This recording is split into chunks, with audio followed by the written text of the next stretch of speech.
Hi folks, excuse me. Welcome to Thursday's edition of the iWrite Radio podcast stroke videocast. We have Stuart Lockhead with us today out in the hills. Aye. Well, it's snowy outside, isn't it? It's not that snowy. And Jimmy in the mobile studio. Hi Jimmy Hutton. All right. I'm sitting at home in my bedroom. Warm. As any good self-respecting independista should be. Keyboard warrior. Keyboard warrior. That's a good title. He's, not always complimentary. Well, it's not meant to be. Well, today, obviously, First Minister's questions. I only caught the start of it, but the boys caught the rest of it and will no doubt give us a wee breakdown. I think the subject of the moment has to be the NEC, the SNP NEC. We're going to hit on that. There's been a few articles and blogs floating about covering that and the reaction to the new members who've been voted on. I think that'll just about take us to the end of the show. And no doubt other things will pop up during the conversation. So let's kick off with FMQs. Take turnabout, boys. Who wants to start? Oh, as good as that, was it? I thought it was dull, mate. I thought it was pretty dull. Richard Leonard and Ruth Davison both went on delivery of this vaccination programme and the problems that might crop up at that point, which is basically just saying how long is a piece of string, Nicola, and we don't think it's long enough or thick enough, so we're going to cast doubt upon your ability to deliver said piece of string before you've even had delivery of said piece of string. Aye, basically. All those things that we know are uncertainties, we require for you to give us certainty. Yeah, I felt it was a bit like that myself. Stuart?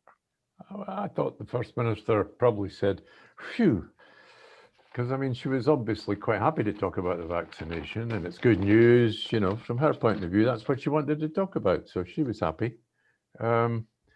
Again, I see strange things. I see Kenny Gibson was back in his seat, just in the corner of the screen. Every time you saw the First Minister, you saw Kenny Gibson there again. I still want to know why he's sitting there all the time. But, I'm just a weird guy. He's the bad angel. Is he? On our shoulder, is he not? I think he's sitting there primarily just to annoy all the people that tried to oust him for his position. I think you're right. That's possibly exactly why he's there. I agree with you. I'd sit there and I'd actually have a wee lapel pin saying, get it right up you. I suppose Patrick Harvey had to shout about Andy Whiteman. There was a wee stooshy this week about they made the headlines. They were on national TV. A woman in Livingston who was being evicted. Not the details are neither here nor there, but apparently the pressure was on the First Minister, and the First Minister has acted to make sure that this person can't be evicted. Paddy's a wee weirdo though. Did you notice he couldn't look at the camera the entire time? He was looking above his camera like that. I'm pretty sure. That's because he's got sticks of celery stuck to his one. He was genuflecting to whatever plant god he believes in. No. You had I think you had a laptop up there with an auto cue running, because you can get them. You just online. I've got an auto cue available for anybody that wants one. I thought it was a bit weird. The evictions thing. Everybody seems to have forgotten that there are reasons you can still be evicted. That's fair. If you're burning your neighbours out or basically being a nuisance or breaking the law, you can still be evicted. Aye, and if you haven't paid your rent for 4 years, the fact that you've not paid it during COVID doesn't negate the fact that you didn't pay it for the 3.5 years prior to that. If you're a bad tenant, landlord still, in my opinion, ought to have the right to evict you. And if you're a really bad tenant, I don't care if it's the middle of winter. I would say that some of the things that weren't really high profile, BIFAB, The fact that BIFAB have been allowed to go into administration without being rescued so far by the Scottish Government, I was surprised how little that got raised. Well, I picked up on that one. That's a sneaky one by BIFAB. A lot of the argument here is the fact that BIFAB as a company are not prepared to take any risk. The major shareholder. Yeah, and all these rules are going to change come the 1st of January. Why go into liquidation now? Very good question. I think they're running for the hills before the rules change and they have to admit they're not prepared to put any money into the company and take risk. I saw the quote from the major shareholder and some Canadian guy, and he did say, well, we put in the skills and the government said they put in, the Scottish government said they put in the money. That's basically what he said. Yeah, and I don't think that's the truth. Jimmy, sorry. No, we've got to look at a bigger thing as well. If a company with bases in Scotland can't be competitive against stuff that is being built for the Scottish market against companies in South Korea, then you'll forgive me, but we let our shipbuilding industry go because of that exact same situation. Almost every ship at one point on the planet was being built in Korea. Are we that surprised that loads of wind farm equipment is being built there? They just don't pay the people the kind of wages that we do. I think BIFAB would probably be a going concern, but we would have to bastardise the market in order to make it a going concern. And are we willing to bastardise the market to suit Canadian shareholders? I'm not sure we should. Okay, but I'm not sure if your view of history about shipbuilding stands up anymore. Do you know where they build all the luxury cruise liners these days? They build them in places like Finland and France. They're not cheap labour countries. Didn't build an awful lot we built a hell of a lot more tugs and normal ships as opposed to cruise liners, Stuart. But these are the top quality ships, and this is where they're built. They're high wage countries they're built in. My memory of it was a lack of investment. It was taking all the profit out, not putting any back in. So they weren't up to date. So it cost more because they were still using hammers to put in rivets instead of guns to put in rivets. I won't say that was the only reason. Plus, South Korea has been high wages for a long time, hasn't it? Well, not so much that. The government's been pumping money into their individual industries for years. Right, they didn't work under the same competition restraints that we do. Right. They're quite happy to subsidise the shipbuilding industry. Look, there is another issue that it's possibly, nobody seems to have mentioned it, but you know, the contracts that BIFAB were hoping to get, they were the lowest skilled part of the entire offshore wind farm contracts going. It's just welding together what they call jackets, which is just like a pylon that sits on the bottom of the sea. It's not highly skilled work, and maybe that's got something to do with it. I don't know. Maybe nobody wants to invest in just people just welding steel together. I have a sneaky feeling that when this comes out in the wash, it won't come out in the press. This will be a Scottish government failure, and it might well be a failure. But I think when looked at, you're going to discover that some CEO was getting £800,000 a year to go to 4 meetings, and the Scottish government money was paying his wages. The whole thing just doesn't feel. I think you're right about to me. I think we'll find out in January that the timing is about getting it, into liquidation, and they make money out of that basis. On that basis. Well, it struck me as strange. I mean, there's literally a month to go until the British government can change all the rules when it comes to subsidising businesses in the UK. Why pull out now? Can the Scottish government, as a minority shareholder, buy them out of administration without the major shareholders profiting hugely? Well, maybe it's history. Don't forget, they bought out Prestwick Airport. They nationalised a shipbuilding place at Port Glasgow. Neither of these went very well. I don't know. Prestwick Airport was running at a profit until the COVID kicked in. Was it? Aye. I can see there being a reason for Prestwick come the 1st of January.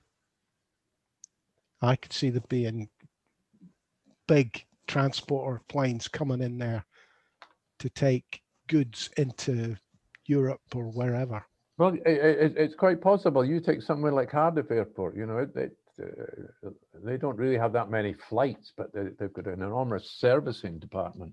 Like, they service all British Airways planes there. You know, I mean, they don't have to have a lot of flights to make. Which Prestwick's got as well.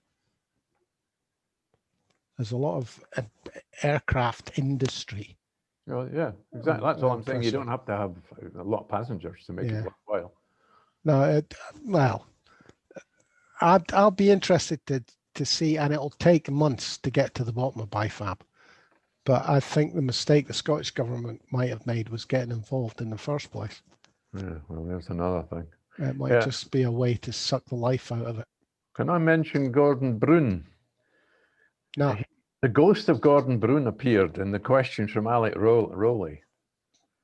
Don't forget, Alec Rowley took over Gordon Brown's seat, did he not? He replaced Gordon Brown in Fife.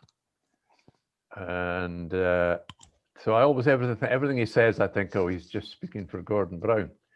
And his question was about building back.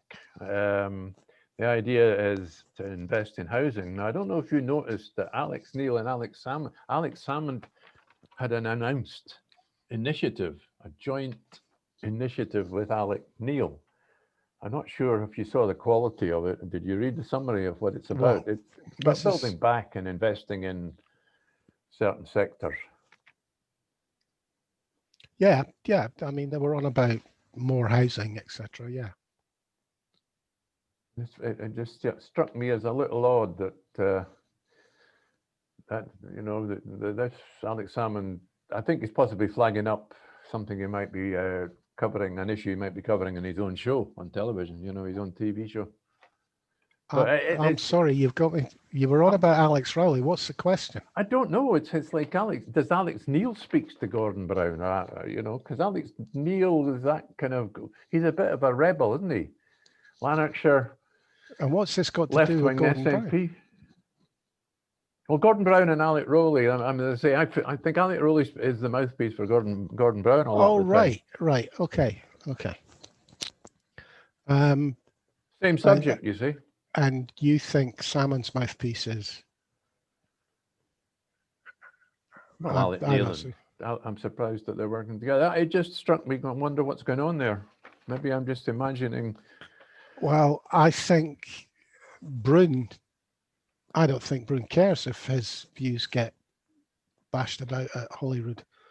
I think Brown only sees Westminster as the place to be. Might be wrong about that. There's one last thing that struck me was the question about lawyers, Liam Kerr. And she didn't refute this when he said, following reported crime, but crime is on a, the excuse for, there was a lawyer strike apparently. Okay, I didn't know that. You wouldn't know that. And it's something to do with legal aid, which is obviously over the last 10 years has been reducing. And nobody complains about that apart from lawyers, obviously. But this guy claimed that crime was at a 5-year high. Now, and yet the First Minister didn't challenge that. So is it? In certain areas it is, aye, but she doesn't really give a monkeys because it'll have absolutely collapsed this year. So she'll be able to take next year's figures and beat the Tories about the head with them. I think that's a good point there, Jimmy, yes. Is legal aid devolved? No, the legal, yes and no. We control the legal aid budget in Scotland, but it comes through Barnett consequential. So it's a bit rich for a Tory to stand up and say you're gutting legal aid when it's actually being gutted by his party in London.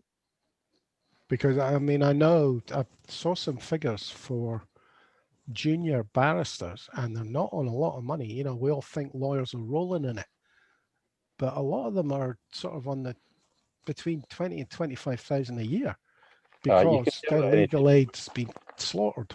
You can tell that any time you go to court, mate, because well, if you sit in the sheriff court for more than 10 minutes, there'll be a succession of lawyers running in and out. And all the boys have got Slater suits on and cheap shoes. They're definitely not getting paid good money. I wish I could afford a Slater suit. Well, you Grouse, can got something off the Arthur Montford rack, mate. That's for sure. right. Grouse shooting, that's a kind of been a topic for the trendy lefties and the Greens to get their teeth into. And apparently they've got to be licensed. And Rachel Hamilton wasn't pleased. Are we surprised that the party of the landed gentry are a bit upset that their pastime and something that they, some of them make an awful lot of money out of is going to be slightly more tightly regulated? They really maybe should have got their own house in order, and they've been warned for years to stop shooting birds of prey over grouse moors. And that's kind of what it's about, isn't it? It's about losing your license if birds of prey disappear. Well, they're not licensed yet, and this is the idea, is that they're going to have to be licensed. And they tried to push it back their only submission, because they knew it was marching up the path, was going to no do it for 5 years and trust us to put their house in order. They've had decades to put their house in order and done absolutely sod all about it. And frankly, the one with the golden eagle a few weeks ago, where they found the radio transmitter wrapped in lead and chucked in the middle of a river, that was a giveaway, because ain't natural course there ain't no natural cause on the planet that's going to wrap a radio transmitter in lead. I'm kind of, to me it depends what you do with it after you get rid of the grouse shooting. And by the way, some of the figures these guys quote for the money it's supposed to bring into the local economy, I don't know how the hell it does it. That only brings money into the local economy if the laird declares it and pays full tax on it. Well, because I mean, most of the money goes straight to the landlord. Well, in my part of the world where the grouse shooting is, they don't stay in local hotels. They stay in hotels in Edinburgh and just travel down every day and travel back at night. So there's very little money comes into the local economy that way. And either that, or they have a big house and they all arrive in fancy cars and stay in this big house in the middle of nowhere and have a jolly good time. They'll tell you it supports thousands upon thousands of jobs, but let's be honest, how many gamekeepers does an estate need? Not that many. You know what I mean? It really doesn't need many. And as for beaters, Jimmy, they just go and get the local unemployed people. Jimmy, what they do is, like the 1-2 gamekeepers that are on the estate get their 1 or 2 pals from the estate next door, and so on. So if you see 10 gamekeepers at a shoot in any one given day, you immediately divide that by 5. Aye. And then they all go to each other's estates. There's no new jobs created by it. I don't know what the going rate is now. It used to be £1 a day years and years ago. So I doubt it'll be much more than £10 a day for beaters. I think as well that the landowners are worried that the whole issue of grouse moors is a wedge to drive into land ownership. And frankly, from my point of view, it is, so they should be worried about it, because land ownership in Scotland is ridiculously unbalanced, and I think it's time to... And anonymous. I think the SNP are quite cowardly about this. I think Andy Whiteman's got the right idea, get tore right in about it. And yeah, it's time to address the fact that masses upon masses of our land is held by very, very few people. I don't think anything's going to happen until Scotland gets independence on land ownership. I have to be honest, it's not an issue that wakes me up at night. The consequences could be quite. I'd like to see land taxed. Yeah, well, if earlier when we were talking about housing, the fact is that vast tracts of land could be opened up by changing the ownership profile, and we could zone a lot of that land for housing. You know, we all agree that the property market in Scotland is pretty unbalanced, and it's pretty grim that young people who live in rural areas have virtually no chance of buying a home in that area. And the only way to go about changing that is to build more homes. You can't do that if the landowner won't let you. Can we not just starve the population to Canada or something? Did that not work a Tried few that, mate. hundred It years really ago? didn't work. Really didn't work. Although we did get some wonderful country and western music out of it, but other than that, I didn't think there were many great benefits. Okay, guys, let's move on to the fallout from the leftification of the NEC. I think the outstanding piece, we weren't on air yesterday, but it was published yesterday from Alyn Smith in the National, where he proved beyond any doubt he's one of the finest bad losers we have in Scotland. Yes, he gave an awful lot of people a lot of work. An awful lot of other journalists were only too happy to write and get paid for criticising Alyn Smith. What did you think of it, James? Well, I wondered if he'd written it in a fit of pique when he realised he'd missed out on a fantastic party in Brussels. I don't know if you've seen that story, but I thought he was maybe a bit hacked off it. I found it remarkable, mate. I knew he was an egoist, but my God, the size of that man's ego is monstrous. I hate factions, says Mr. Faction, Team SNP, labelling himself as the right kind of faction, obviously. I thought his piece, I thought he'd do a mea culpa, if I'm honest. I thought he'd be sensible enough to do a mea culpa and say, right, I didn't connect with the membership, and that's why the membership have rejected me, and I shall sit down and work things out. But nah, he doubled down on being a horse's ass. It was quite, I found it breathtaking. And Pete Wishart took the same path. I just, just find it stunning. For elected members to come out, these are representatives of the entire country. But to come out and slate your own party, there may be Democrat. It was a Democratic vote. Smith's suggesting that people only turned up to vote him out. Well, even if they did, they had to pay 30 odd quid a skull to do so. So that would suggest to me that if they're paying 30 odd quid a skull to get rid of you, there's a reason that they didn't like you, mate. Take a look for the reasoning, rather than saying, oh, I'm right, they're wrong, and they just don't understand what I'm all about. Well, now that we've got the new NEC, it'll be interesting to see if he is for the jersey, because his whole argument has been that once the decision's made, you have to support it. Yeah, as long as you make a decision that he supports. And even if a decision isn't democratically made. The point I'm making is, let's see if he's prepared to support decisions that he didn't support previously. I'd like the NEC to drag him in. I'd like the NEC to drag him in and see if he's happy to pay his own legal bill. £150,000, isn't it? It's a shed load of membership fees that have gone to pay his legal bill for his stupidity. And it was his stupidity. You know what I mean? He libelled Richard Tice, nobody else. But did he do it as... Why are you guys paying for it? Well, did he do it as an official SNP spokesperson? Well, that's the test. I mean, if he was representing the SNP when he did it. Well, that being the case, mate. Well, why do we not? Why would people bother paying a membership fee? It's all going to get eaten up in lawyers' bills all the time. And if that is the case, Norrie, why have they not simply said that? Because we don't know officially that his bill has been paid. Not yet, just unofficially. No, they've not admitted to it, but they haven't denied it either.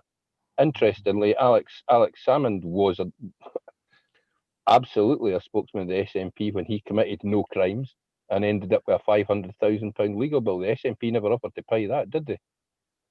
Well, that's why I'm asking the question, really. If it turns out that it had nothing to do with the SNP, then he should put his hand in his pocket. Well, it's not like he's going to be skint, mate. He was in Europe for long enough, and let's be honest, the expenses bill for the expenses account when you're an MEP is massive.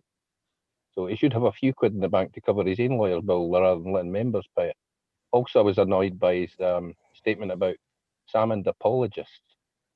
Why are people apologising for Alex? Alex has got nothing to apologise for, and his supporters aren't apologists. They are people who believe that an innocent man was found innocent, and when a court declares him innocent, you should stand by him. And on top of that, they also believe that he's Alex Salmond is a victim of a conspiracy to fit him up. Well, I couldn't see a line in that. I mean, he contradicted himself throughout the whole article. I mean, it was cracking. As you say, a lot of journalists they kind of had a bit of fun with him, but Reverend Stu over on Wings had an awful lot of fun with him, didn't he? Yes, he did. But that was the day that a couple of days ago. So since then, the fallout has moved on to ground that I think is much more important, which is how do the victorious new members of the NEC bring back on board the woke faction that are so hurt by being defeated in a democratic election. You've been far too specific there, Norrie. The woke faction could be actually tiny. We don't actually know how big it is. They make a lot of noise. Is there any need to bring them on board? I think, well, as I've already said, I think it's incumbent on the victors in this situation to ensure that everybody's voice is heard. Yes, that but includes the defeated. You narrowed it down to the woke faction. It's not. That's not the divide has been much wider than that, as you well know. What part of the defeated do you not understand to be woke? No, there's also the question of the pace of progress towards another Indie ref. That's not what I'm talking about. I'm talking about the people that are feeling hurt by the fact they lost. Well, I think it's important that their voice is still heard. There's a few there's a few that you might struggle to get back, mate. Kirsty Blackman's overreaction would tend to suggest that her taking time off to sort out her problems isn't working at the moment, and she might need to up her meds, because that was a massive overreaction on her part. I would suggest that we've got an election coming up, and quite frankly, if anybody's upset and wants to go to another party, Barry, on you go. And if anybody chooses not to work to win next year's election, they're not an SNP member and we didn't want them anyway. Well, there's two sides to that, and I'm glad you mentioned it, because the changes at the top of the NEC could mean that the progress of these alternative list parties could grind to a halt. I'm going to have to go, guys. Oh, well. See, we're good luck most days. Just that's true. I think we should point out that Kirsty Blackman is not taking time off. I suppose not. I'm not up to speed on that. No, there was a rumor going about on Twitter that she was taking time off. She tweeted herself that she wasn't. I thought she stepped down from a role as spokesperson, was she not? She might well have stepped down from something, but she's still working. She was Ian Blackford's deputy. Well, she's still working as an MP, so she's not taking time off. All right, okay. Given that where we are, you've moved us on to the uniting the party and uniting the movement. I think Lesley Riddoch has got the most useful article on all of this today. Did you read it, Norrie? I did, yeah. I think I caught most of them today. Yeah, I agree with Lesley that if everybody gets on board that the important thing here is independence, it'll be much easier to unite the various factions. And there are factions, there are different emphasis factions, shall we say, about what the most important thing is. If we can all agree that independence is the most important thing, it shouldn't be too difficult to find common ground to go forward. Yeah, I mean, the various points she makes, the timing is, the timing isn't wrong for this. It's perfectly right timing for there to be changes at the top, and that a lot of the people backing the new people taking positions in the NEC have been getting very, disenchanted with the movement and the progress. And it's important to them that they're now back, can be back aboard, rather than sitting on the outside moaning. Well, I think it's how people now react to this. If they react like Alyn Smith, there's going to be more problems. If they react in a more forgiving and collegiate way, it can be put behind us. You know, we've got a choice. We can either end up like the Labour Party, continually breaking into factions and fighting with each other, or we can have grown-up politics. That's the decision to be made. Unfortunately, 2 of our MPs seem to think that factions are better than finding common ground, whereas before they were defeated, all they wanted to do was find common ground. But they wanted that common ground to be the ground they were standing on.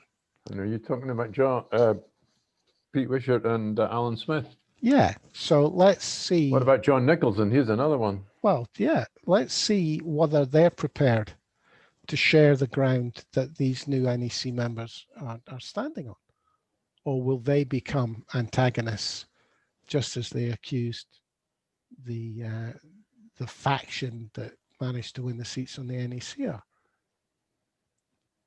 And it should be easier for them as MPs. I mean, they've got a far bigger platform than anybody that's been voted on to the NEC, with the exception of Joanna Cherry. And don't forget the movement. Let's say, well, we've got Yes Alba, which they're going to announce who's on their organising committee today. There was even a fringe conference about currency and other motions at the SNP official conference over the weekend there.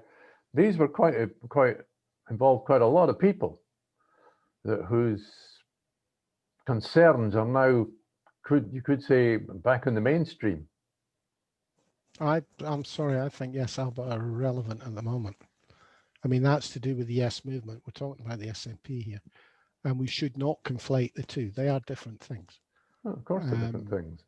And until I see what Yes Alba are going to do, I'll be sitting on the sidelines watching.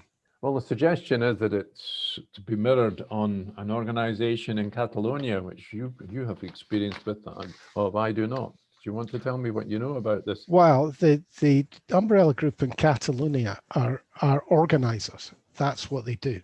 This is what it's been, Yes Alba has been modelled on. They look more like all under one banner. That's what they do. It's not policy. There is one objective, that's independence for Catalonia. They organise, demonstrate. Well, that's what Yes Alba are organised to do. I mean, you could say that AUOB, all under one banner, it's grown out of that, and that's fair. But if it had stayed just AUOB, there would have been problems, because it wasn't organised democratically. It was just a self-appointed group that set it up. Bear that in mind. Yeah, but there are going to be problems because it is now organised democratically. Obviously. But benevolent dictatorships can be very useful. Yeah, well, tell me more about this Catalonian well, organisation. my understanding of the Catalonian setup is that they don't have anything to do with policy making. So their job is to organize demonstrations, to organize speakers, the PA. That's what they do. I mean, there are political animals at the top of it, obviously, because it's all about politics. But that's my understanding. I mean, they raise funds, and you know, they do things, but they don't have a parliamentary presence. So that we'll hopefully see Peter A. Bell's name as one of the committee of this new Yes Alba today. Well, that would fit his. Let's see what they come up with. You know, we've now got Yes Alba. We've got Commonweal, who seem to have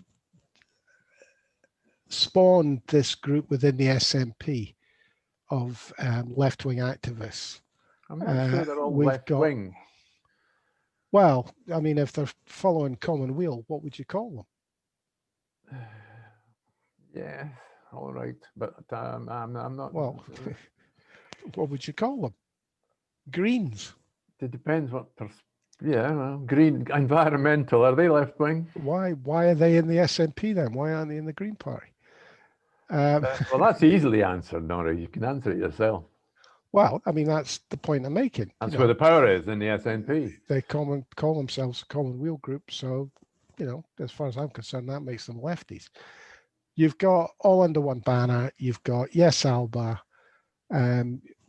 Where or when the what do you call it? The convention crowd will raise their heads again, I don't know.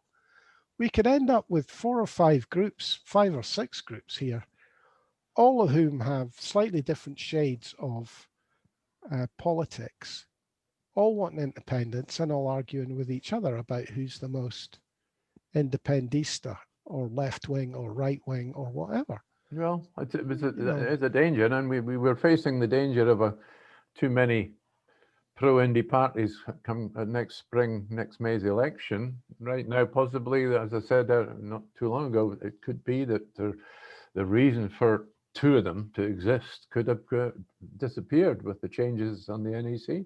Well, I mean, as I said right from the start with this, I'm sitting on the fence until they produce something tangible in the way of policy documents. They haven't done that. Who's that? These list groups. All right. I've seen nothing from any of them, and I'll have to get a move on if it's basically if they haven't got something by the end of January, they won't be getting my vote. Yeah, well, I hadn't even thought about it, seriously voting for anybody else, because I'm still 1 and 2. Did you manage to see there was a what was it called? Twa Old Heeds. There was a. I haven't watched it yet. No, you've not even watched any of it. There was 5 quite well-known bloggers. You could call them rebels, including them Peter A. Bell, Grouse Peter, Rebels, Jeggett, Barhead Boy. There were 5 of them. One of them I didn't recognise as he was just possibly the well, there was Grouse Peter, the convener. But so there's Grouse Peter, Jeggett, Barhead Boy, and Peter, and the organizer. So yes, I watched about 10 or 15 minutes, but life is short. I'm intending to watch it all. It was interesting too, and it was interesting the fact that it took place before that we knew that the news of the NEC revolution. So I wouldn't be surprised if they had another go at it, shall we say, because the ground has changed, you could say, since they've first met. Can we stop calling this NEC vote a revolution? Well, what else could you call it? Democracy. Will that do? Why are you so upset about it? Well, it's not a revolution. It was democracy in action. Okay. It was the SNP membership giving itself a scalp. Well done. I mean, revolution, not happy with that. Makes it sound like it was illegal in some way. I'm kind of, I wouldn't, again, that this idea that bloggers are somehow obliged to follow one route or another. I mean, the whole point about blogging is you can say what you want. I suppose you don't have loyalty if you're a blogger. Of course not. But the most obvious thing about them was that they were all old. All 5 of them were old. And all men and all men white. And white. Yeah.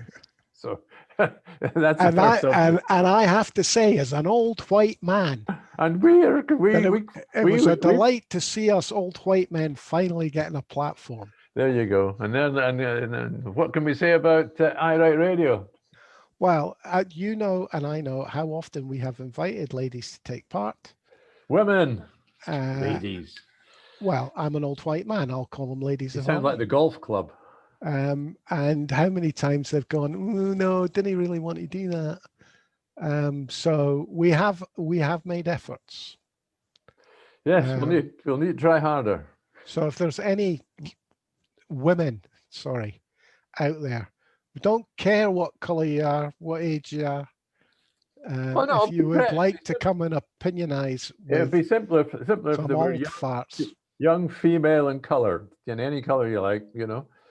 Young female. Qualify as black No, or yellow, or any no, color you like. I don't care. Tick, As tick. long as you're women. We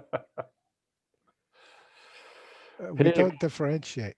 can I just leave everyone with a strong recommendation that if you're interested in the topics we've covered today after the FMQs, I would read the Lesley Riddoch article. She leaves me full of hope and optimism, which I didn't have this time last week.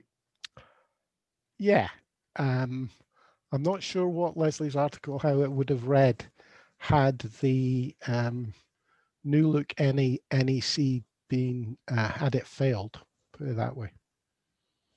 Don't forget, there weren't many people expecting what the result was.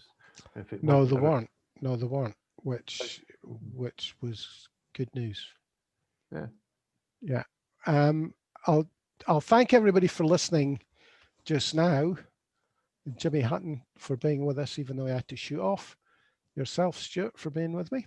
Yeah, cheerio, and thank you for today's show again. Many of you will have seen the Tory twisting of the vaccination becoming available first in the UK to being because of Brexit. I think Gavin Williamson also suggested it was because the British, I'm not sure whether he said the British or the English. We have the better people. Were a superior race to everybody else. I'm not sure which. Oh, God, he's... and who managed to buy an American, German, European vaccine and get it to, well, it's not actually in the hands of individuals yet, but looks like it will be a first. Yes, apparently it's two Turkish scientists. Turkish. Forgot about that. Developed it. Mm-hmm. They're probably Muslims too. Probably. Wonder anyway, various claims were made about how wonderful Britain was and how it was due to Brexit, etc. So the BBC fact-checked it. So here's a wee clip of what the result of that fact-checking was. If you give me 1 second to get it up.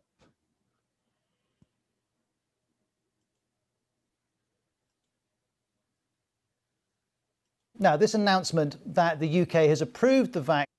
This announcement that the UK has approved the vaccine before any other country rapidly became political today, and it became intertwined with Brexit.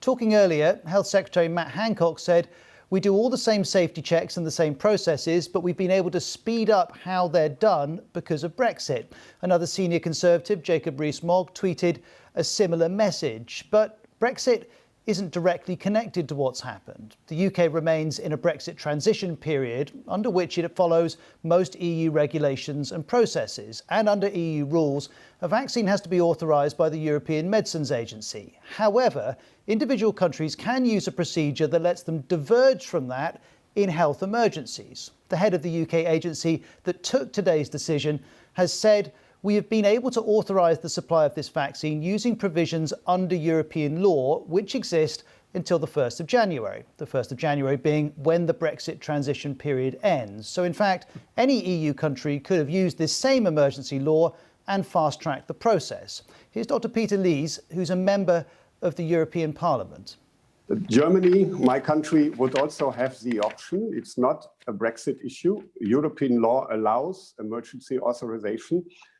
But Germany is not doing it like many other European countries because we think an approval with the European Medical Agency is more safe and also gives more liability to the company.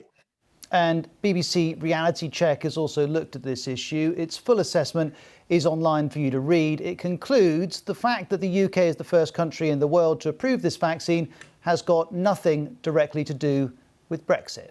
So that clears that up. I do like it when the BBC actually do put the boot in. I have to be honest. It's very rare, but yes. Yes, it is very rare. Okay, folks, thanks for listening, and we'll catch you tomorrow, which is Hat Friday, and I'll probably not have a hat on, but I'll try. Cheers for now, folks.